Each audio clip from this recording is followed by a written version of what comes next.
Hi, listeners. Before we get started this week, I want to give a brief content warning. In this week's story, I'll discuss the sexual abuse of a child, which contributed to her death as a young adult. I'll also discuss topics of self-harm and suicide in that context. While I won't get into graphic sexual details, some elements may be disturbing to sensitive listeners.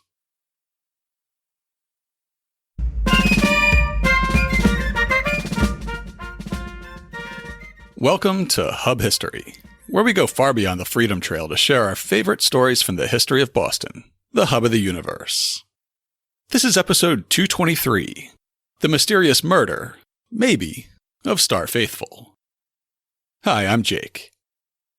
This week I'm talking about the disappearance and rediscovery of Starr Faithfull. As her stepfather would say to the press at the time, 2 R's in Starr, 2 L's in Faithfull. When her body washed up on a Long Island beach 90 years ago, the case became a national obsession. At the center of the story was a beautiful young flapper, with a diary full of covert sexual conquests, a sordid history with a prominent politician, and a drug and booze-fueled nightlife in the speakeasies of 2 major cities. Was her death a suicide driven by her dark past? A tragic accident after one too many? Or was it something even darker? A murder for hire on behalf of a former Boston mayor, or his underworld adversaries. But before we talk about the tragic life and untimely death of Starr Faithfull, I'd just like to pause and thank the loyal listeners who make it possible for me to make Hub History. If you listen to a lot of podcasts, you've probably heard some talk recently about Apple's new paid podcast subscription model. This comes on the heels of a wave of podcasts that are exclusively available on paid apps like Luminary, Spotify, and Audible. Call me old-fashioned, but it's important to me that this podcast is available to any listener in any app at no cost. Our Patreon sponsors are the ones who make that possible. By supporting Hub History with as little as $2 a month, they cover the costs of making this podcast. Costs like podcast media hosting, web hosting and security, transcription services, audio processing, and all the costs big and small that go into making a podcast. If you'd like to join them, just go to patreon.com/hubhistory or visit hubhistory.com and click on the Support Us link. And thanks again to all our new and returning sponsors. Now it's time for this week's main topic. Down in New York, the ocean side of Long Island is protected by a series of outer barrier islands stretching 75 miles from Rockaway Beach in Queens to West Hampton. Near the southern end of this span is Long Beach Island, and in the middle of Long Beach Island is the town of Long Beach. It's known for having a very long beach. During the Great Depression, this Long Beach was popular with beachcombers looking for valuables that they could sell to get by. One of these beachcombers found the body of a young woman partially buried in the sand at about 6:30 in the morning on Monday, June 8, 1931, near the town line between Long Beach and Atlantic Beach.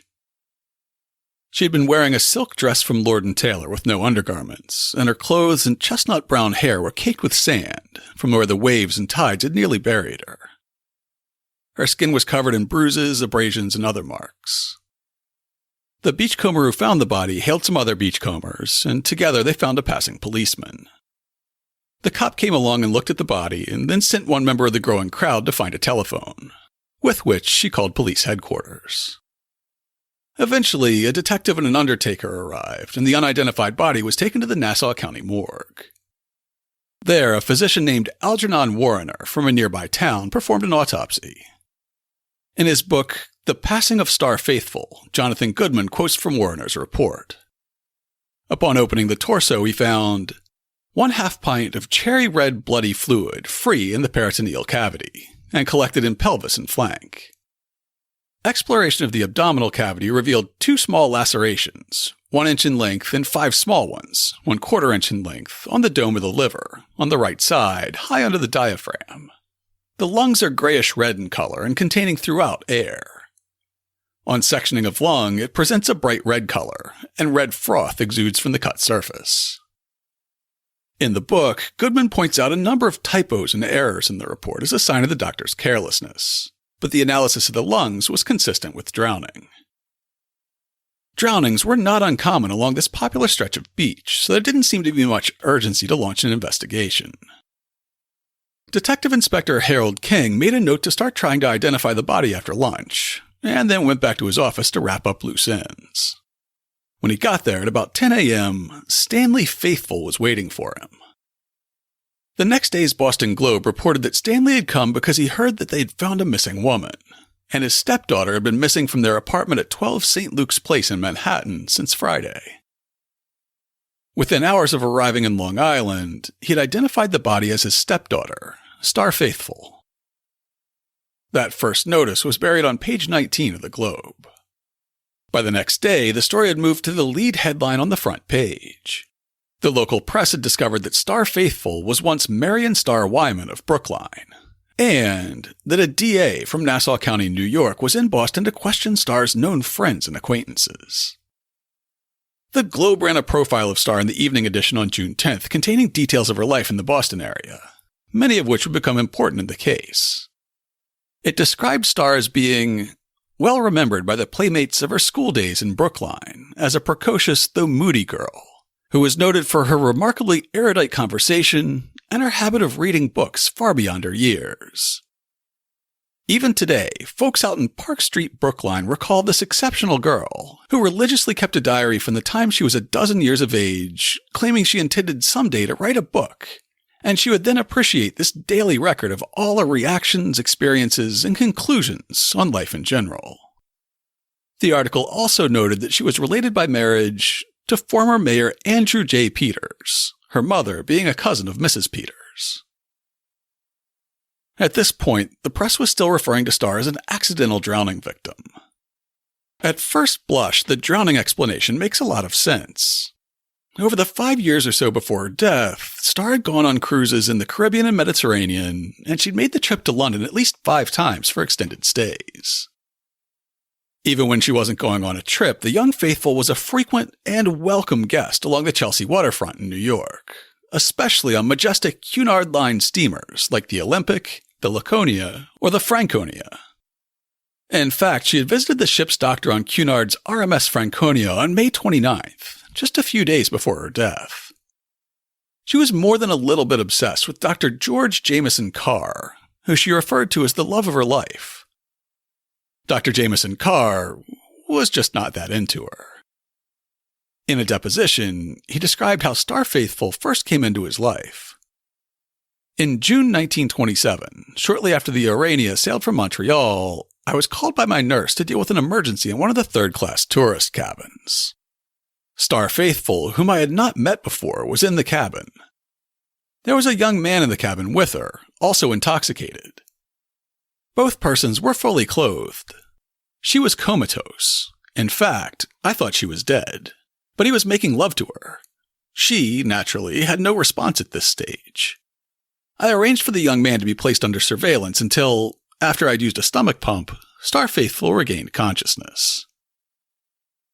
She insisted that he was the love of her life, but when reporters later questioned the nature of their relationship, he would say, "You don't become romantic about a girl on whom you used a stomach pump the first time you saw her." On May 29, 1931, she spent some time in his cabin in the crew quarters, but then he made her leave when the ship was preparing to push back from the dock. Instead of deboarding, she just went up on deck while the ship maneuvered through the harbor.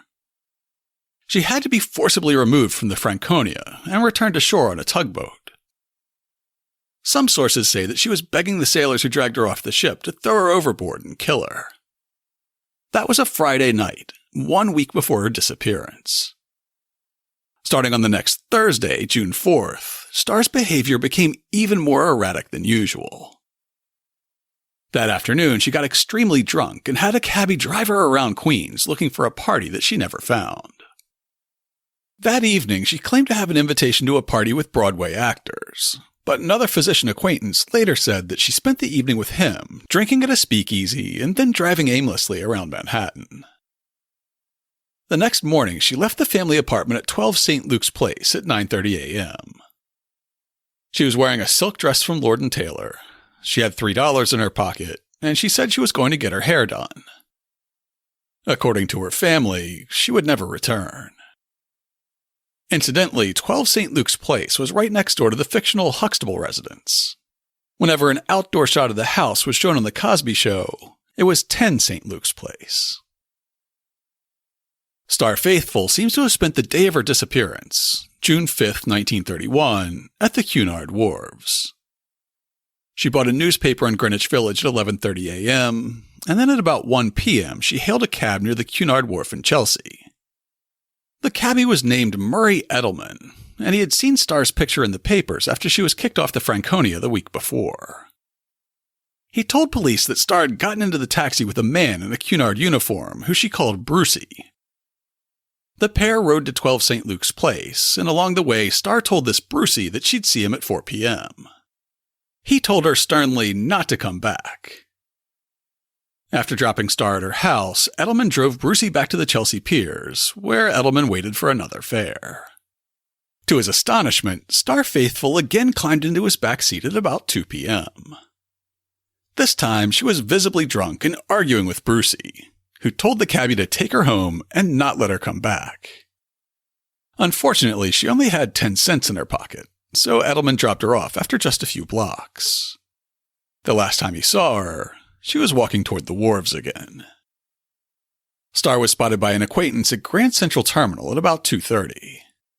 At 5 p.m., she was kicked off of Cunard's Mauritania just before it sailed for the Bahamas. Later that evening, Starr Faithfull visited Dr. Charles Young Roberts, the same doctor she'd gone to the speakeasy with the night before, on his ship RMS Caramania. She had dinner and drinks with him on the ship from 5:30 until sometime after 10 p.m., when he put her in a cab bound for the Ile-de-France, another Cunard liner which was docked nearby. She didn't make it home that night. At about dinner time the next day, June 6th, her stepfather filed a missing persons report with the NYPD. On Monday morning, June 8th, her body was found. Perhaps Starr Faithfull had been successful in stowing away on one of the many Cunard steamers she had visited Friday afternoon. And perhaps she was despondent and jumped. Or maybe she was just drunk and she fell overboard. That accidental drowning theory is less convincing when you find out that Starr Faithfull had once been Marion Starr Wyman, a competitive swimmer at her private boarding school in Lowell, Massachusetts. Known to her family as Bambi, spelled with a Y, Marion Wyman had been born in Evanston, Illinois in 1906, but she grew up in Brookline. Her father, Frank Wyman, was an investment banker in Boston who'd made a series of bad bets and lost his fortune, while her mother, Helen, came from an impoverished branch of the otherwise fairly wealthy Pierce family of Andover. Helen's family background didn't come with a lot of money, but it did come with connections. She was related to many of the old Boston Brahmin lineages, including the Peabodys, from whom she inherited a sum large enough to keep the family's heads above water, for a while. She was also connected with the Peters family, at least from the time her first cousin Martha Phillips married Andrew James Peters in 1910. At the time, he was a congressman, representing the Massachusetts 11th District, mostly Brighton and West Roxbury. Eventually, he would pay to send Bambi and her younger sister to boarding school at Rogers Hall in Lowell. The evening edition of the Boston Globe on June 10th noted, Starr Wyman attended the Brookline High School and later the Rogers Hall School in Lowell. While she did not graduate at the latter school, Miss Olive S. Parsons, principal, said Starr excelled in athletics and was especially expert in swimming.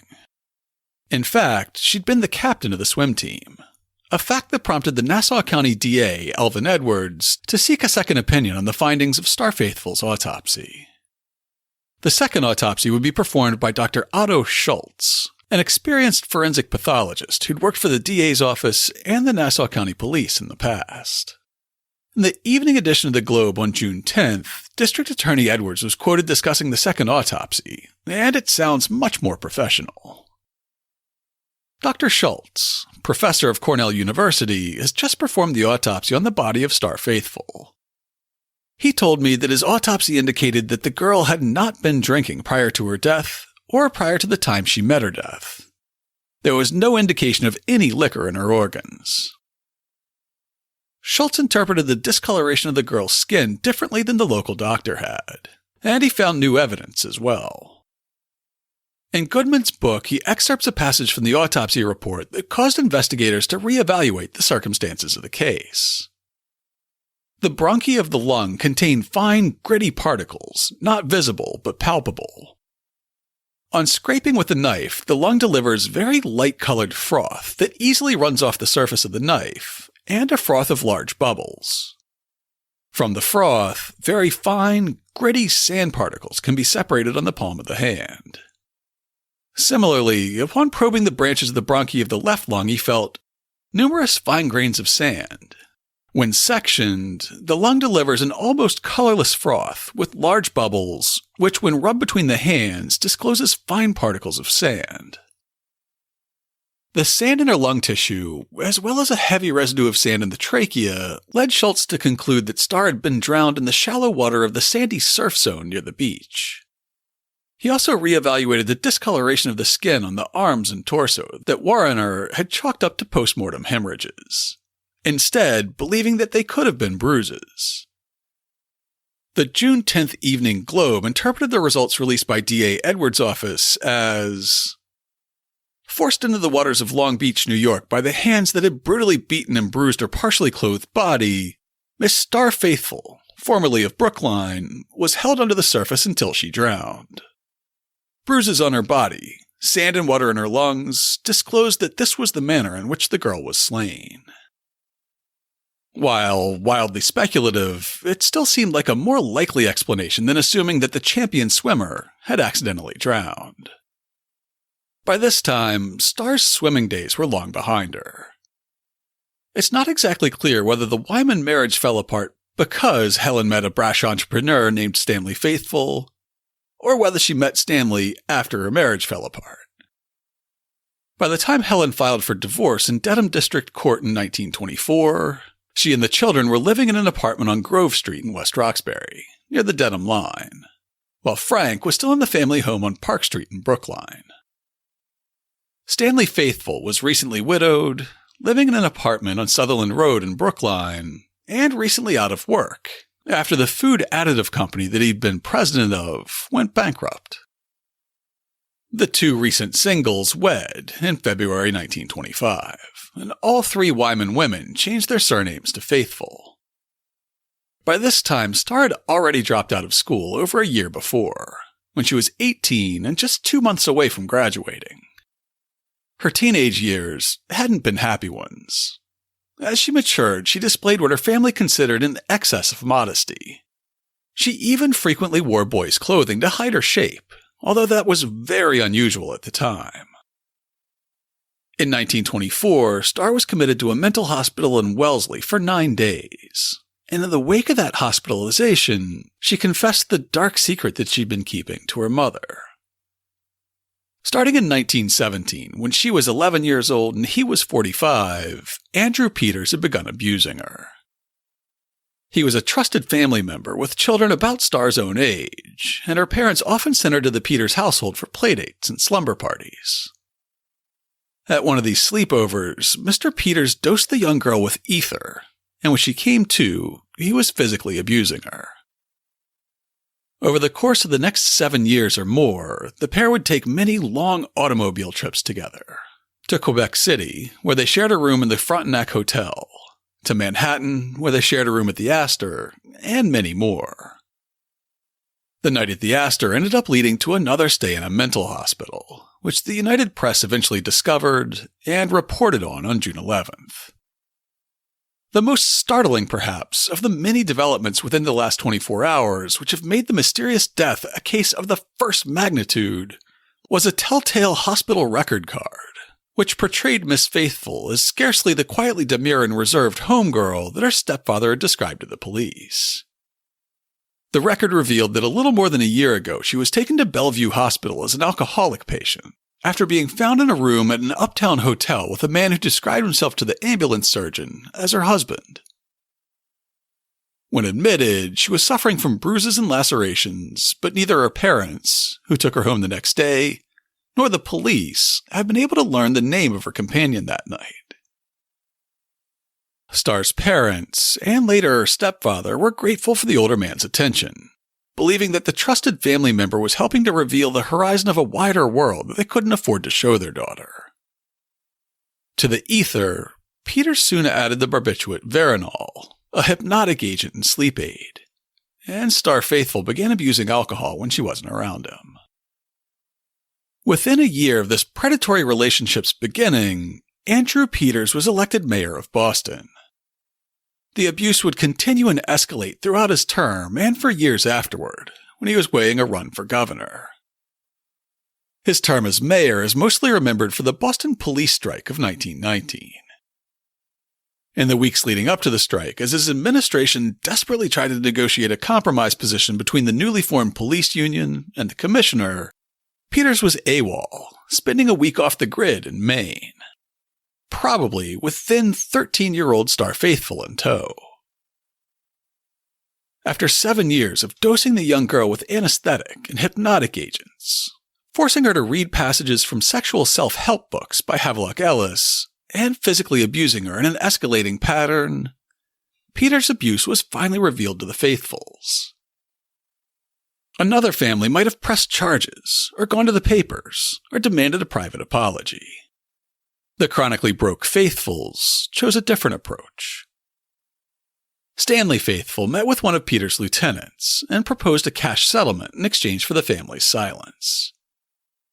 After some haggling, they settled on about $25,000 in payments toward the family's way over-mortgaged Cape House, along with cash payments to the family to cover the cost of Starr's medical and psychiatric care, adding up to about $38,000.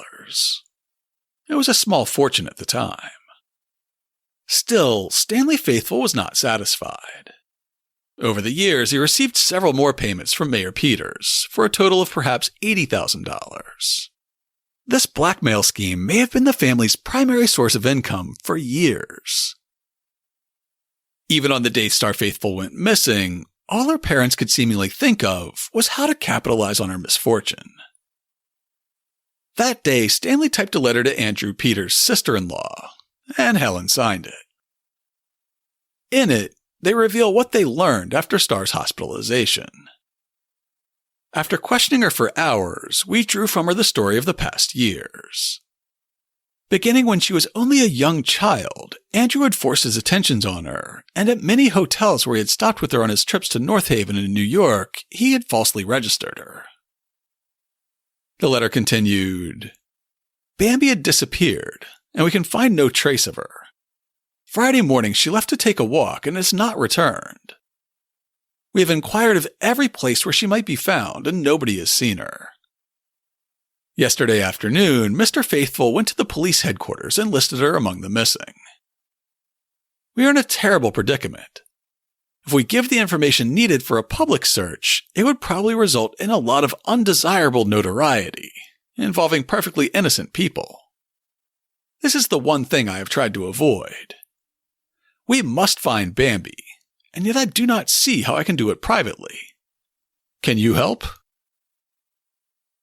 He then listed a number of debts and expenses related to the family's house on Cape Cod and the apartment in New York, strongly implying that if the Peters covered those expenses, they would be able to avoid that undesirable notoriety. As far as I can tell, the Peters family never made that requested payoff. On Wednesday, June 10th, 2 days after the body was discovered, police searched Starr Faithfull's bedroom and the apartment on St. Luke's Place to see if there were any clues about what led up to her death. As an aside, this was during the era when newspapers spelled clue as C-L-E-W, which I find delightful. After looking through her dressing table and bureau, a detective sat down on Starr's bed and started sorting through the top shelf of the bookcase that was just an arm's length away.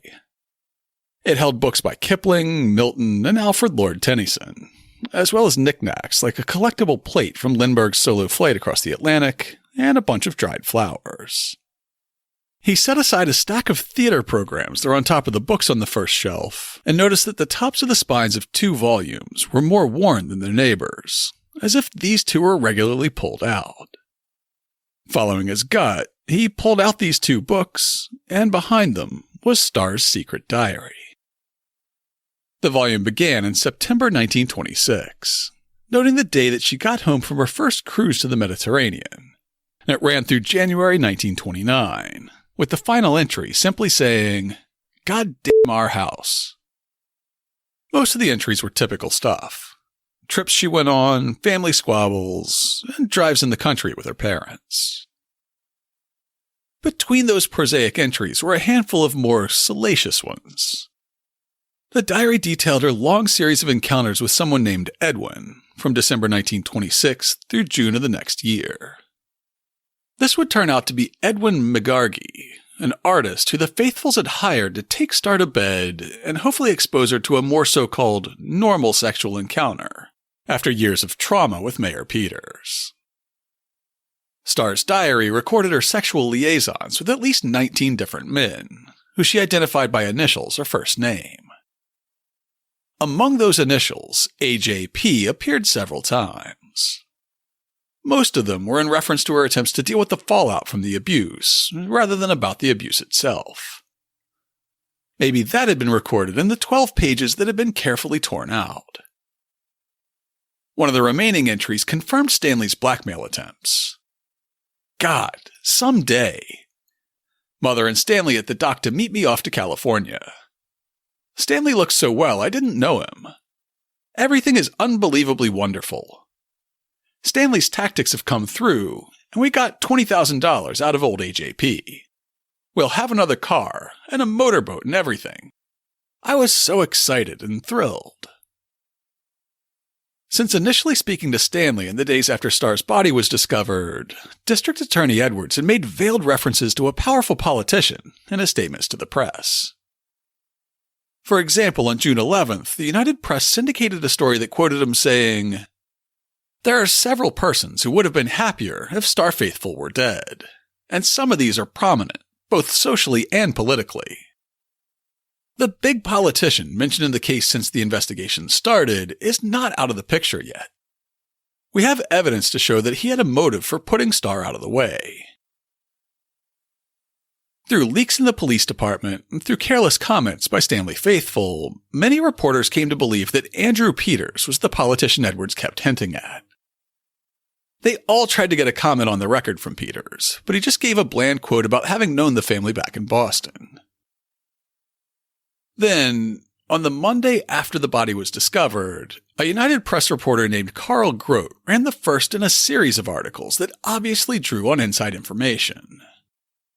Under the headline, "Starr Faithfull's Family Bears Shocking Story of Girls Ruined by Benefactor," Grote painted a picture of the anonymous politician that clearly drew on inside knowledge from both the family and Starr Faithfull's diary. The man in question is prominent and well-to-do, a respected member of the community in which he lives. He has children of his own.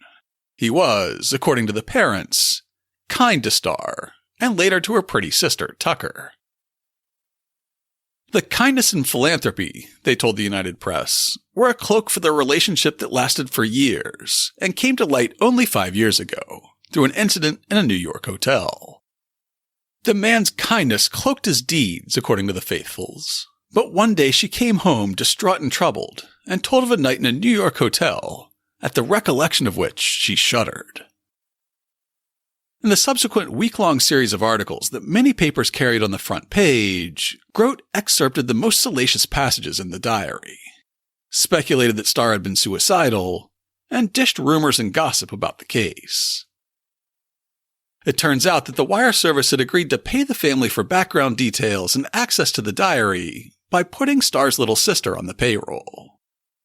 She made $100 a week for a job that had no duties, and didn't require her to go into the office. Soon, the New York Daily News broke the story of Stanley Faithfull's attempt to extort more money from Peters in the days after Starr's disappearance. Now, all the leading theories of the case that were being investigated by the police were also being pondered by the public. First, and most obviously, Starr Faithfull might have drowned accidentally. She had a documented history of alcohol abuse, even being hospitalized for it at Bellevue, and she loved to talk her way onto Cunard liners, getting very publicly dragged off the Franconia after it put to sea, just a week before her disappearance. An early theory of the case was that she had snuck onto another Cunard steamer by getting close to a crew member, gotten drunk, and fallen off the ship as it left New York Harbor. However, as more facts came out, this version of events started to look less likely. First of all, the autopsies revealed that she hadn't consumed any alcohol for 36 to 48 hours before her death. Then there was the inconvenient fact that she was an excellent swimmer. If she had fallen off a boat sober, it seemed unlikely that she would have succumbed to the waves easily. What if, instead of falling off a Cunard, she had been thrown off? That was also a popular theory, as many people had witnessed her volatile temper as she fought with Dr. George Jameson Carr on the Franconia and her other maritime friends and lovers. Add to that the barbiturates that were in her liver when she was found on June 8th, and it seems likely that foul play might have been involved. Certainly that's what Starr Faithfull and Elvin Edwards believed when the United Press published this lead paragraph on June 16th.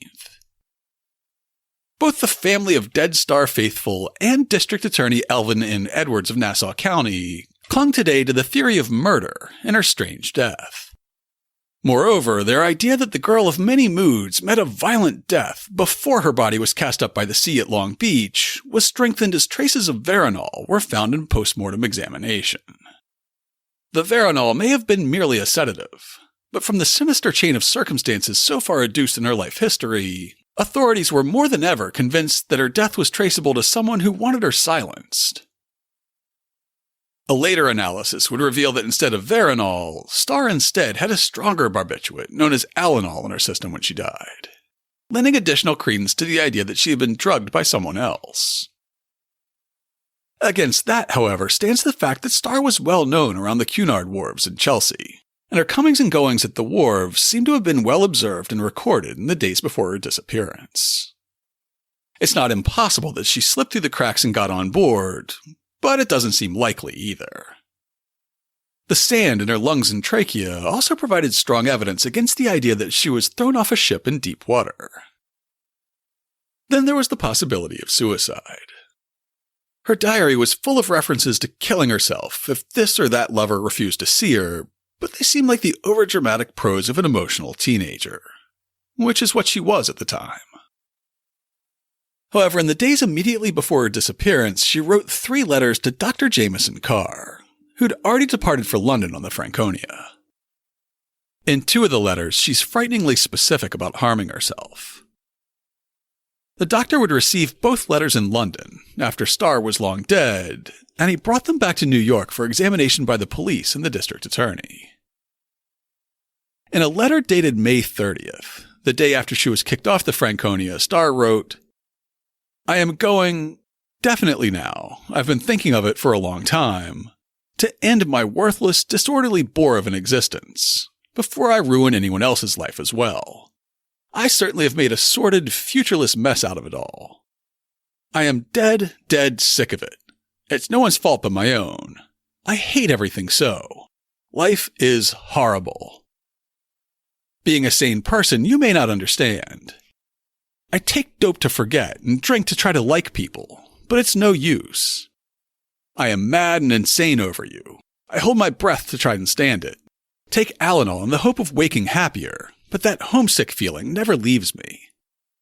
I have, strangely enough, more of a feeling of peace, or whatever you call it, now that I know it will all be soon over. The half hour before I die will, I imagine, be quite blissful." And then just a few days later, she wrote another letter on June 4th, the day before she disappeared, and the day before she tried so hard to get aboard another Cunard liner. This one is just as graphic. "It's all up with me now. This is something I am going to put through. The only thing that bothers me about it, the only thing I dread, is being outwitted and prevented from doing this, which is the only possible thing for me to do. If one wants to get away with murder, one has to jolly well keep one's wits about one. It's the same way with suicide. If I don't watch out, I'll wake up in a psychopathic ward. But I intend to watch out and accomplish my end this time. No ether, allanol, or window jumping. I don't want to be maimed. I want oblivion. Nothing makes any difference now. I love to eat and can have one delicious meal with no worry over gaining weight. I adore music, and I'm going to hear some good music. I believe I love music more than anything. I'm going to drink slowly, keeping aware every second. These thoughts represent a young woman who's moved from suicidal ideation to a plan for action. A 2009 article in the Psychiatric Times weighs how detailed planning can reflect the seriousness of a potential suicide victim's intent. The extent, thoroughness, and time spent by the patient on suicidal planning may be a better reflection of the seriousness of his intent and the proximity of his desire to act on that intent than is his actual stated intent. To me, suicide is the most convincing explanation of what happened to end Starr Faithfull's life. She had written about it quite explicitly, and the days before her death included what seemed to be a spiral of increasingly irrational behavior. Doubts remain, however, because of the method. It seems implausible, if not downright impossible, that someone who had ingested as much Alanol as was found in her system could get into the water on her own. Add to that the doubt that someone who was fantasizing about having a good meal, listening to good music, and slowly enjoying a good cocktail would suddenly pivot to drowning, a violent and panic-inducing way to go, and suicide also starts to seem far-fetched. In the end, investigators didn't reach a conclusive explanation for Starr Faithfull's death. While there was lots of speculation about accidents, suicide, or murder in the press, there just wasn't enough evidence for Detective Inspector King or D.A. Edwards to consider the case solved. On December 7, 1931, the case was officially closed, 6 months and 1 day after Starr Faithfull was originally reported missing. There is one more theory of Starr's death. Jonathan Goodman's book, The Passing of Starr Faithfull, was published in 1990, almost 60 years after Starr's death. It has the distinction of being the only account of her death written by someone who had been given access to the complete police files on the investigation, and he came to a conclusion that seems both a bit far-fetched and very tempting, at least because of its solid ties back to Boston. Goodman leaned heavily on the lack of alcohol in Starr's system for at least 36 hours, as well as the lack of damage to her silk dress that would have been caused by days in the water, to conclude that Starr was killed no earlier than the evening of June 7th or the early morning of June 8th, the day her body was discovered. Goodman also leans on a note in the case file from Detective John Fogarty, who said that a mafia informant claimed that Andrew Peters had stayed in the Astor Hotel in New York during the first or second weekend in May. And while there, mobsters from Boston extorted $30,000 from Peters by threatening to expose his sordid past with Ms. Faithfull. The boss who had ordered the shakedown was rumored to be Charles King Solomon. Longtime listeners will remember Solomon as Boston Charlie, the immigrant head of the Jewish mob in Boston, who'd worked his way up from petty thief to pimp to owner of several nightclubs, including the infamous Coconut Grove. During Prohibition, Solomon's business was booming, and he became a local celebrity after regularly attending his nightclubs dressed impeccably and flanked by the most beautiful and well-known vaudeville starlets in town. He even represented Boston at the famous 1929 Atlantic City Conference, where mafiosos from around the country, like Meyer Lansky, Lucky Luciano, Nucky Johnson, and Al Capone, divided up the country's territory and established a sort of non-compete clause. If you're curious, you can learn more about Solomon's reign over Boston's underworld in episodes 38 and 39. Goodman theorizes that Boston Charlie got information about Peters' abuse of Starr Faithfull from John Lyons. Lyons was a Solomon associate who had helped to deliver the 1917 mayoral election for Peters. In exchange, he was given tacit permission to skim 10% off his city contracts. 10% Joe had his own desk at Boston City Hall, with reporter Joe Deneen noting in a retrospective about Peters, "In an anteroom adjoining Peters' office, there was a bagman who would deal, dicker, or negotiate for almost anything. Jobs and promotions had price tags on them. Political affiliation meant nothing. Anybody could buy almost anything at the bargain counter. All that was needed was the price." Through Lyons, Solomon learned about Starr, and ordered the extortion at the Astor Hotel. There was only one problem. Before the bagmen even got done splitting up the proceeds from shaking down Peters, they were ambushed and robbed. Another one of Detective Fogarty's mob informants told him that the New York gangster Vannie Higgins was responsible for this second shakedown, whereas Min made off with both $30,000 in cash and the priceless knowledge that Andrew James Peters, former congressman and Boston mayor, gubernatorial candidate and close political ally of up-and-comer Franklin Delano Roosevelt, was vulnerable. From here, the story is purely a product of Jonathan Goodman's speculation. He believed that Higgins wanted to get an edge on Solomon by going directly to the horse's mouth for dirt about Faithfull and Peters, so he arranged for the young woman to be kidnapped. His men tailed her around Chelsea as she tried to talk her way onto various ocean liners. Then eventually one of them posed as a cabbie and picked her up at Pier 56, the last place where her whereabouts could be confirmed. Another mob informant had told Detective Ben Grieve that Starr Faithfull had been at Tapp's Hotel on the night of her disappearance, a Nassau County speakeasy on the waterfront just across a narrow channel from Long Beach. In a back room at Tapp's Hotel, Goodman speculates Starr was treated quite well at first. She was given a meal, perhaps more than one.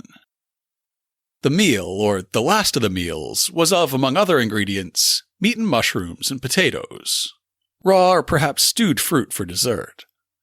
If she was offered a drink, she said no. Supposing that, as Dr. Roberts' testimony suggests, she possessed no calming drugs, she asked for some, and was provided with Alanol, stronger than Veronal, which she was used to taking. She was told that she had no need to be frightened. Once she dished the dirt, every speck on Andrew Peters, she'd be driven back to Manhattan. She might even be given a present, a little something as a gesture of gratitude for her cooperation, of regret for the inconvenience she had been caused, of appreciation for her promise that she would invent a reason for her absence from home. She talked, said everything she remembered about her relationship with Andrew Peters. However, no matter what she said, no matter what horrifying detail she forced herself to relive, it wasn't enough for Higgins. Goodman's hypothesis continues. And so Vannie Higgins, perhaps aided by a couple of his goons, working turn and turn about enjoyably, tried to beat the truth out of Starr. She had no more truth to tell. She may, in desperation, have puffed up her story with lies, but she was not a good liar. Never had been. The lies made Vannie furious. She was left alone for a while, told that she had only herself to blame for the bruises on her body, that she would suffer further injury, worse injury, if she remained obstinate. She took another dose of Alanol, all that was left. Vannie Higgins, returning, found her unconscious. He may already have decided that she couldn't be allowed to live. Now perhaps he concluded that the beating had been too brutal, that if she was not yet dead, she was dying. He made arrangements to dispose of her, to give her death the look of an accident.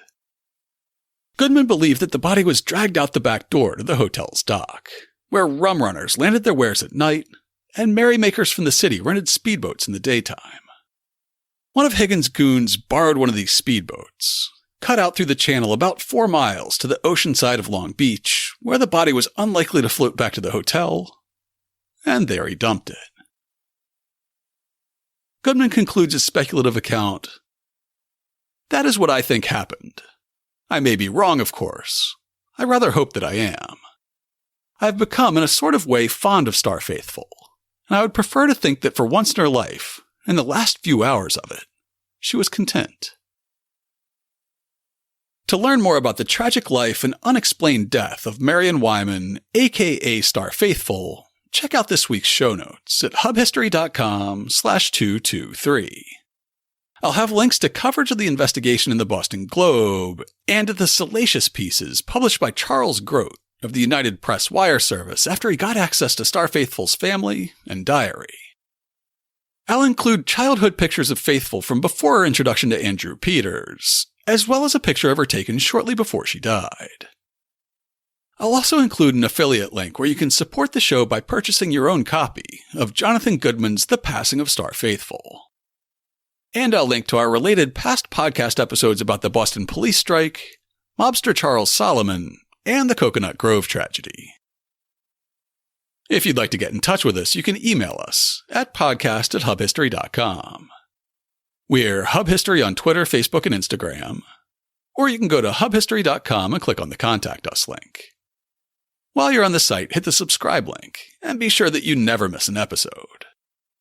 If you subscribe on Apple Podcasts, please consider writing us a brief review. If you do, drop us a line, and we'll send you a Hub History sticker as a token of appreciation. That's all for now. Stay safe out there, listeners.